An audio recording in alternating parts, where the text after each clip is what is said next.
Today, I'm going to talk to you about COVID 19. COVID 19 is a coronavirus. It loves sugar.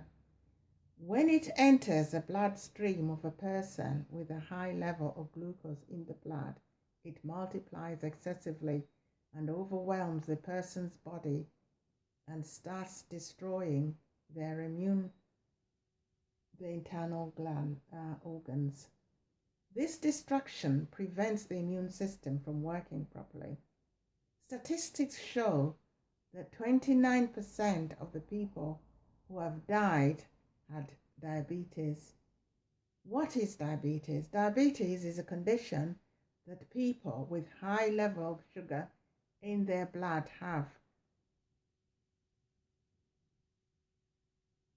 The flow of the blood is disrupted and blood stops flowing freely to the feet and toes and other extremities.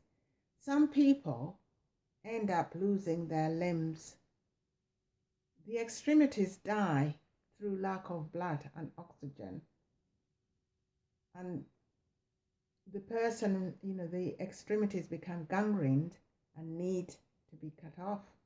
The flow of blood to the kidneys, eyes, liver, heart, and to the nervous system, and also to the brain, producing dementia,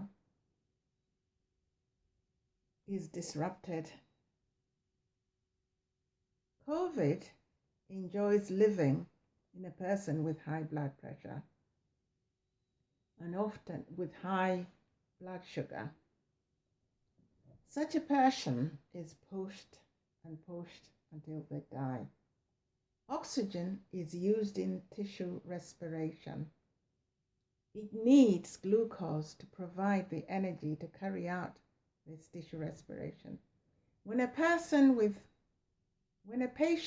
COVID-19 is given oxygen, the oxygen not only keeps the internal organs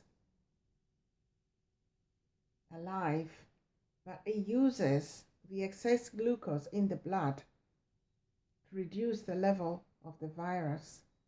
Most patients, even given oxygen, actually survive and get better. The situation with young children is very simple. Young children have insulin that is very sensitive to glucose in the blood. This is why the whole world over, children do not have diabetes as much. Diabetes in children is very rare. COVID-19 loves sugar. You don't have sugar, high levels, you don't have an infection. People with diabetes, that is high level of sugar in their blood, have sticky blood. The blood forms clot very easily. They take aspirin, which is an antiplatelet drug, to thin their blood and free it from clots, also called embolisms.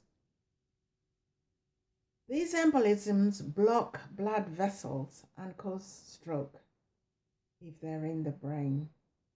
If the blood vessels in the brain are blocked, that part of the brain dies. If the major arteries and veins are blocked, this is a serious situation that can lead to death of the individual. Sugar. Let's talk about sugar now. Sugar is not native to Europe. It was brought here by the slave masters. The Europeans took it to their bosom and made thousands of foods by adding sugar to them. Common ones are sweets, cream, chocolate, ice cream, cakes, biscuits, puddings, etc. At present, we want to get back to normal. We need to go cold turkey on the sugar.